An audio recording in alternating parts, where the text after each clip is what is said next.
Welcome back to Around the World with Dane Waters. I am your host, Dane Waters, and we have a very special guest today, a fellow American, Ejike Okpa. How are you, sir? Good to see you. Good to see you, sir. Um, Ejike ran for ran for mayor of Dallas, which, listen, I am a Washington Redskins fan, so the Dallas Cowboys was definitely not my favorite team, but Dallas is a good town, so I commend you for that. Well, thank you, thank you. Big D is where the big things happen. Yeah, well, that's probably true. So let's talk about what's happening because I think the reason we want to have this conversation with you is, there's a lot going on around the world, and Yeah. a lot of people talk about what do Americans think. So I'm going to take it piece by piece here. So, as far as you're concerned, how do you think Americans feel about the conflict between Iran and Israel, and do they believe that America should have gotten involved? Well, America has never unanimously agreed on anything. So you're going to have people on, you know, what I call the 535 club members, which is the Congress, House members and Senate, which is the beginning of a whole lot of things. They don't agree on anything. And then, of course, you come into the general public, you have Jewish, you have Iranian Americans, you have everybody who is here. So they're always going to take sides. Some of my Iranian friends love the idea. They want that Ayatollah to leave. Some other people say, oh, this is too aggressive. So the point is that if we are looking for 100% support, we're not going to get it. But, the sentiment is that we need to do something. Sometimes you have to be on the, offensive, instead of defensive. And I think what Trump has done is an offensive thing, warning to say, hey, Iran, if you don't do what we think you're supposed to do, this is just a taste of what could happen to you. Good or bad, he's put them on notice. Well, I agree with that. But what do you think about, there's bombing the nuclear facilities? I mean, I think pretty much as I said in my monologue, I think the whole world agrees, except for the Iranians, of course, that Iran should not possess nuclear weapons. We have too many nuclear weapons in this world as it is. But Trump is now talking about regime change. I mean, what do you think? Do you think many Americans believe that is for one thing for us to stop a nuclear, the nuclear program in Iran? Do you think people, I know there's no consensus, but do you think people and you personally think that we should push for regime change in Iran? Well, I think we should put for a change that brings Iran into what I consider a reasonable member of Committee of Nations. I think where I have disagreement with Iran is that they want to wipe out Israel. No matter what it is that you disagree with another country, when you start making those sort of threats, I'm going to wipe out another country, and you are building a weapon that can enable you to do it, then you're putting yourself on a position to be attacked or to be dealt with. There are other countries that have nuclear weapons. India has it, Pakistan has it, but they have never said we're going to wipe out the other person. So I think Iran, shot itself on the foot by making that threat, and then that's what has exposed them to Israel wanting to deal with them, and America being a good supporter of Israel wanting to support in that action. So if Iran said, hey, we're going to pull out of this and we're just going to do a nuclear thing just to support what we are doing domestically, not to attack somebody else, I think the world will welcome them. But as long as they start to be a rogue nation and exposing themselves to what they think their strength is, and at the same time, look at how they got wiped out. How can it be they are a strong nation? America got into that country and hit their three targets without them knowing. So that crippled their defenses, and they don't have any air force because the airplanes they have for their air force have been crippled because the sensitive materials have been removed, so they can't fly them. I agree. I think it definitely proves that certain sanctions that America and the world has had against Iran has been paying off to prepare for the conflict that's happening and making it. Listen, no war is ever easy, but it's made it easier for the Israelis to control the airspace and to control the area militarily. But as far as America is concerned, I mean, I'm just going to ask you this question. I mean, how do you feel about America's foreign policy these days? Do you think that we are doing what we should do just globally, and then we're going to come back to Iran and Israel, or do you think that we need to do a better job of being more involved globally? Well, America cannot afford to be the policeman of the world. I mean, we have our own domestic challenges, but when it's necessary and when it's due, we're going to step in. America is one country. I have lived here since I left Nigeria. I will not live in China. I won't live in UK. I won't live in Russia. I wouldn't even live in Canada. So America is one responsive country, but you have to cultivate a relationship with them that shows, hey, look, I want a partner I can work with. You don't have to always agree with you. Just like, when we are married, we don't always agree with our spouse. It doesn't mean we go into divorce or we go to destroy each other. So America is doing what it does best, and that is manifest destiny, Monroe Doctrine, and media and everything at their disposal to do what they do. But countries that want the relationship have to be committed to it and have to be sincere about it. Other than that, then you expose yourself to being overlooked and neglected, just like a whole bunch of African countries. Just Nigeria, for instance. Nigeria, has no relationship with America. They claim to be the giant of Africa, but how big a giant are they? Because they don't have an effective presence in American diplomatic policy.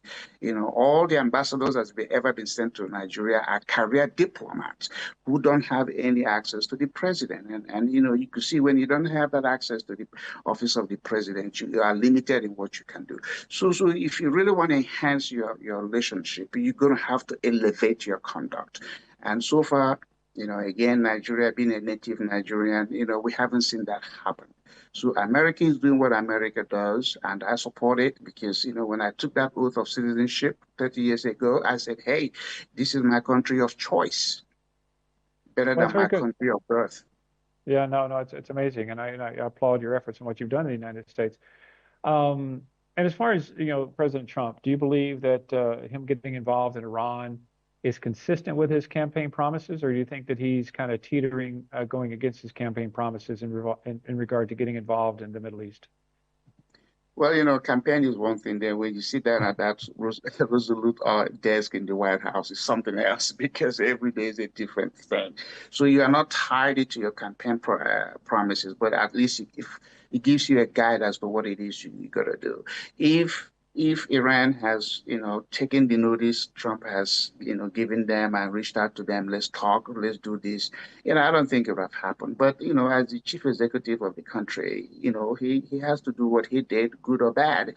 At least now, the world is watching to see what happens in the next 24, 48, 72 hours.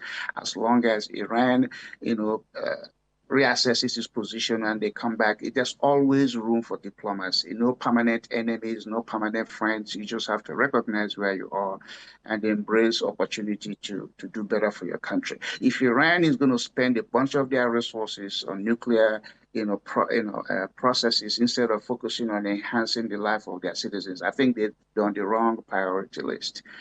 Because a lot of Iranians are suffering and a lot of Iranians are complaining. But because they live in a suppressed, stifling country, they have to keep quiet and deal with whatever it is they have to deal with. Let me ask you, so what is the difference between Trump agreeing to get involved in the Middle East versus him pulling back and supporting Ukraine? What do you think is the difference and why one is different than the other? Well, it's juggling the ball. The Russia-Ukraine thing is ongoing. Yeah, I don't think we have had any serious issues going on there. But when you look at Russia and Israel, America will always rally for Israel. And so when Israel, comes to America, they're going to get more attention than anything else. And I think it's because of that relationship that is enabled Trump to act fast. And again, the Ukraine-Russia thing is not off the table, but it's not, when we say in economics, the scale of preference, and you have to juggle it number one, number two, number three, and all of these numbers change based on circumstances. Like they're in Dallas. I mean, Texas is a red state. I mean, by the way, is Dallas? Would you consider Dallas red or blue? Dallas is blue. That is the city of Dallas. Okay. Yes. So we have the city of Dallas and we have Dallas County. So in the city of Dallas is majority blue. Uh, but in the Dallas County, when you start going to other cities, majority of it are, red. like Richardson and some other cities surrounding Dallas. Myself, I'm a Republican by choice. I don't have anything against the Democrats, but growing up in Nigeria and being an Igbo guy, I prefer the elephant to the donkey. Because an Igbo man, if you want to get praise, they call you Enyi, and that means elephant. So I can't come to America and become a Democrat. It's just going to, go against my natural upbringing. Well, I've been a lifelong Republican as well. I mean, so I have my differences with President Trump, of course, but I worked for John McCain. I've worked for every presidential candidate since Ronald Reagan. So my blood runs deep as far as red as well. But um, let's take this over to Nigeria, for example. You were making a point earlier about Nigeria, the population, and why doesn't it have an influence. So do you think that Nigeria as a country should exercise more influence on what's happening around the world? Of course, I mean Nigeria is Nigeria is the largest or the most populous black nation in the world, and then even if Nigeria cannot influence a lot of the West African, the African continent, why don't they be an influence on the ECOWAS community? Because ECOWAS is the largest, regional bloc in Africa, 15 countries, but Nigeria hasn't done anything that anybody is going to say. They haven't really seized the opportunity of being they are just big, but they have no qualitative way of using their size to do anything differently. I've met all of those presidents. I've met Obasanjo, I've met Jonathan, and I've had conversation with them. I said it's not just going around and being your excellency. I said, what is excellent about your excellency? What have you done? What have you done to really earn the title of your excellency? And they usually look at me. I said, Nigeria has no water system. You live in Lagos, they have no sewer system. Nigeria is one nation that doesn't even have a national carrier. And then you look at the Naira. When I left Nigeria in the late 80s, one Naira almost gave you $2. So fast forward, 38 years now, 1 million Naira is only $650. And then Nigerians go around and beat their chest. And then I remember one time when I recruited Ngozi Okonjo-Iweala, World Bank this, World Bank that. What did she do? She couldn't even stabilize the currency. And remember, Dane, in 2006 or something, Nigeria made the highest revenue in oil, and that was $72 billion. You would have thought if they were very good at managing the economy, the Naira would have been stabilized by now. Naira would have been heading back towards what it was back in the 80s. Buhari came in there and sold them what we call lemon. He's going to do 1-to-1. But Buhari cannot even do 5 times 5. If you ask Buhari 5 times 5, he's probably going to ask somebody, what is the answer? So these are the sort of people that have come out to be president of Nigeria, and then you have this celebration around them. Nigeria is a tribal nation, and tribal people don't build successful nations. It is in America. We have 580 something Native American tribes, and they don't mingle. They don't come together for anything. They just want to worship the moon and the sun and the river and the rock. But when it comes to productivity, that's what matters.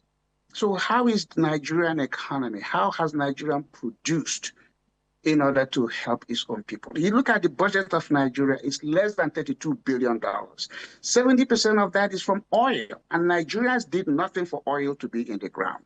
They did nothing. They just happened to have found it, but here it is. Only 30% of that budget are produced from some other sources. So 200 and something million people only producing less than $10 billion for their life. Anybody who holds a degree in economics in Nigeria and say they are economic somebody, just laugh at them because they didn't go to school. They didn't go to school. So all I'm just saying is that the role of Nigeria is like that. If the president we migrate above the tribal nature. When you go to Nigerian National Assembly, it's not a national assembly, it's a tribal council. You could sit in there and point everyone who comes from every tribe because either they are wearing red cap or they are wearing the Yoruba type or the Hausa tribe. That's not what you do to promote unity in a country. By now, they shouldn't be appearing tribal men or women. They should be appearing like Nigeria. So back to your question, this may be a long answer to it, but Nigeria is squandering the opportunity to be a respectable nation. And since Nigeria is a member of OPEC, is the poorest nation of all oil producing countries in the world based on per capita income. Go look at it. Nigeria is the poorest. I agree. I agree. We have to leave here in a second, but I agree. I mean, one benefit, I mean, of the Israeli-Iran conflict is that the price of oil is going to increase, and so therefore the revenue that Nigeria gets is going to increase. And the question is what they're going to do with the money. I fundamentally agree that there needs to be some very hard changes in Nigeria, especially as its population grows. I mean, it has a place in this world, in the global community, and it needs to exercise that and do more to show its strength and power. Definitely does. But then, oil revenue is relevant for small countries. When your population runs into the triple digits like Nigeria, you don't have to rely on oil. You don't have to rely on oil. You have Well, you to don't go to have to other. rely on it. I agree you don't have to rely on it, but you still, it's revenue. And the point is, you know, I've been to Nigeria. You grew up in Nigeria. We all understand that, but they're not using the revenue correctly. I mean, there's so much poverty in the country. There's so much corruption in the country. There's so much. I mean, they're also losing billions of dollars every year, you know, from their oil revenue because of corruption and because of people stealing. So, you know, I mean, this conversation is supposed to be about Israel and Iran, but the reality is, let me ask you this last question in closing. The world is heading into a bad place, in my opinion. And every country who's a democratic country needs to speak up and be part of the solution. Would you agree with that? Yes, I agree with that. But you know, I mean, where do you speak up? You speak up at UN. You know, when I think in August or September there'll be a UN General Assembly. But when all those 54, the African contingent is the largest group in the member nations of UN. But what do they do? Who is that? Who stands up for Africa? Is it Tinubu? Is it the guy Zuma in South Africa? Is that his name, Zuma, or the guy in Kenya? You know, who does that? They all just show up there like kids, you know, and they get behind the podium and say whatever it is they said. Nobody pays attention. You have to be very, very relevant in the world political landscape in order for you to be taken seriously. When you want a relationship, you have to be very deliberate and intentional. No, I don't want to deal with you, but doesn't mean I'm rejecting you. You don't marry anybody that shows up. You have to have a preference, and African leaders don't have preferences, and that's why everybody shows up and screws them. Look, I mean, for instance, I know this has nothing to do with Yeah, anything. well, we got to go here. But let me just ask you. Let's just go back real quick. Sorry to interrupt you, but let's go back to the Israeli-Iran conflict. In your opinion, I got like 30 seconds here. In your opinion, what is going to be the outcome of the Israeli-Iran conflict? Actually, in my opinion, without having any magic wand, I think they're going to want to talk. I don't think either side wants this thing to go beyond what it has gone. And I think in the next few months or weeks, there will be some serious conversation. If as long as Iran goes out and says we're not here to destroy Israel, we may not act like Israel, but we're not going to wipe them. I think that will be the beginning of wisdom. Yeah, well, I definitely agree with you. And listen, I really appreciate your time. And I want to reinforce one thing you said is that we're heading into global conflict all over the world. Every single democratic loving country needs to speak up, and they just can't sit aside. And just like Nigeria with its population, every country needs to exercise its right to participate in trying to solve the world's problems. And I think Nigeria can do more. Anyway, thank you, sir, for joining us today. We're going to take a quick break, and hopefully you're back on the show again some other time. Welcome Thank you, to Dan. Around the World with Dane Waters, and we'll take a quick break and come right back. Thanks.